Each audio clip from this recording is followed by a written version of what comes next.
सूरदास जी नेत्रहीन थे। वे अपनी आंखों से संसार को देख नहीं पाते थे, लेकिन उन्हें भगवान के साक्षात दर्शन हुए। भगवान को देखने के बाद भी उन्होंने भगवान से नेत्र नहीं मांगा। क्यों नहीं मांगा?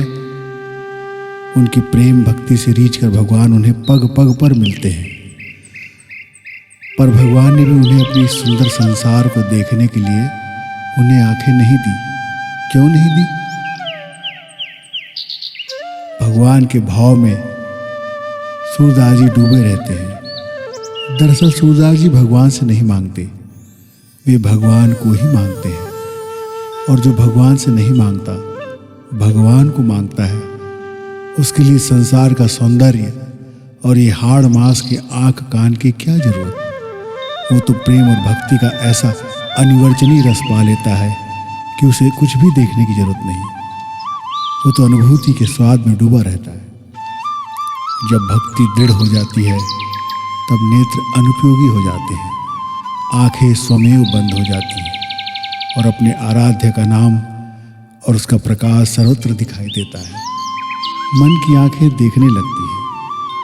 दूसरा भाव यह भी है कि वो उस अनंत प्रकाश और दिव्य स्वरूप को देख लेता है, जिसे देख लेने के बाद फिर माया और उसकी मोहनी स्वप्नवत सृष्टि को देखने की इच्छा नहीं रह जाती।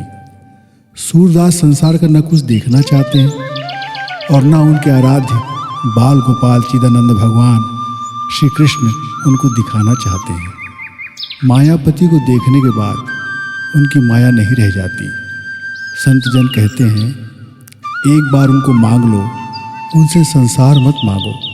संसार का यह भौतिक सुख पल पल अपना स्वभाव बदल देता है। जिस क्षण वो सुख देता है, तत्क्षण दारुण दुख में बदल भी जाता है।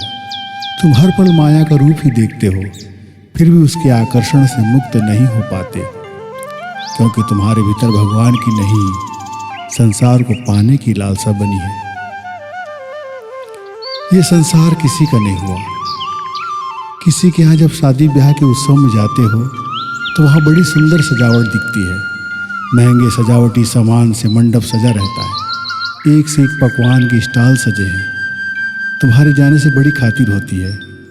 तुम भी मुग्ध होकर बड़ाई करते नहीं थकते, किंतु सारी चमक दमक केवल कुछ घंटों के लिए रहती है। यदि तुम ज़्यादा देर रुक गए तो उन्हें उजड़ता देखोगे। दूल्हा दुल्हन अपने संसार में, घर वाले अपनी दुनिया में, तब आप ना कोई मेहमान ना कोई वीआईपी। वही लोग अपनी उलझनों में व्यस्त हो जाएंगे जिन्होंने आपके स्वागत में आपको रिझाने में नए नए तरीके अपना रहे थे।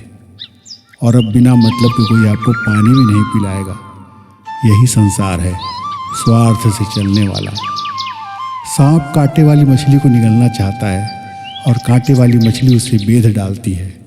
जीवन जीने की चाहत दोनों में है, पर एक शिकारी है और दूसरा शिकार।